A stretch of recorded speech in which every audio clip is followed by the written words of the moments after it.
பெரியார் பல்கலைக்கழக துணைவேந்தர் ஜெகநாதனின் பணி நீட்டிப்பு வழங்க எதிர்ப்பு தெரிவிக்கப்பட்டிருக்கிறது. துணைவேந்தர் ஜெகநாதனின் பதவிக்காலத்தை நீட்டிக்க கூடாது என்று வலியுறுத்தி ஆளுநர் மற்றும் முதலமைச்சருக்கு மனு அனுப்பப்பட்டிருக்கிறது. மேலதிக விவரங்களுடன் செய்தியாளர் குமரேசன் இணைகிறார்.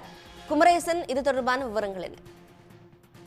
அதாவது சேலம் பெரியார் பல்கலைக்கழகத்தின் துணைவேந்தராக இருக்கக்கூடிய ஜெகநாதன் அவர்கள் இந்த மாத இறுதியில் அவர் ஓய்வு பெற இருக்கிறார். குறிப்பாக பெரியார் பல்கலைக்கழகத்தின் துணைவேந்தராக கடந்த ஜூலை 2021ஆம் ஆண்டு ஜூலை மாதத்தில் அவர் பதவியேற்றார். இது 3 ஆண்டு கால பதவி.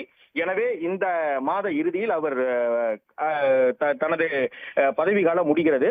இந்த நிலையில்தான் அவருக்கு பணி நீட்டிப்பு வழங்குவதற்கான ஏற்பாடுகள் ஆளுநர் தரப்பில் முடிவெடுத்திருப்பதாக ஒரு தகவல் வெளியானது. இந்த நிலையில்தான் பெரியார் பல்கலைக்கழக தொழிற்சங்கமானது தற்போது 500 பக்கங்கள் கொண்ட ஒரு மனுவினை ஆளுநர் அவர்களுக்கும் அதே போல தமிழ்நாடு முதலமைச்சர்களுக்கும் வழங்கியிருக்கிறார்கள்.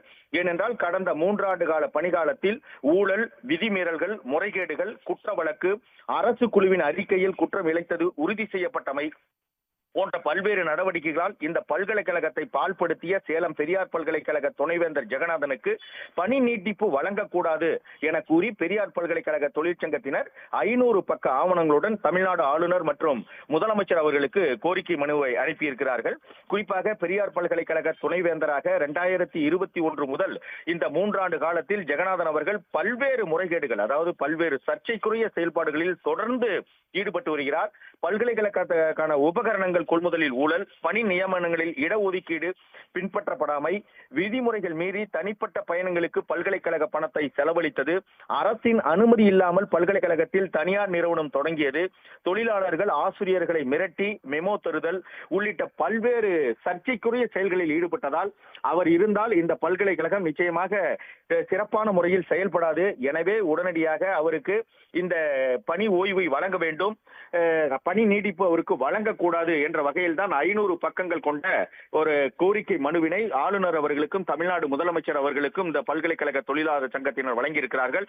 அதே போல பல்கலைக்கழக ஆசிரியர் சங்கமும் தொடர்ந்து ஜெகநாதனுக்கு எதிராகவும் அதே போல முன்னாள் பதிவாளருக்கு எதிராகவும் தொடர்ச்சியான போராட்டங்களை நடத்தி வந்தார்கள். ஏனென்றால் இந்த பல்கலைக்கழகத்துக்கு எதிரான செயல்பாடுகளில் துணைவேந்தர் அவர்களும் அதே போல பதிவாளர்களும் செயல்பட்டு வருகிறார்கள். எனவே அவர்களை பணி நீக்கம் செய்ய வேண்டும் என்று வலியுறுத்தி வந்த நிலையில்தான் தற்போது ஓய்வு பெற இருக்கக்கூடிய அந்த ஜெகநாதனுக்கு நீட்டிப்பு வழங்கக்கூடாது என்ற வகையில் தான் தற்போது இந்த 500 பக்க கடிதத்தை வழங்கி இருக்கிறார்கள்.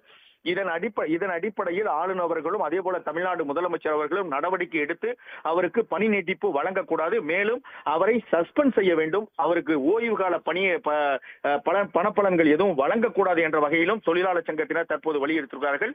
இதே வலியுறுத்தலை ஆசிரியர் சங்கத்தினும் தொடர்ந்து வலியுறுத்தி வருகிறார்கள்.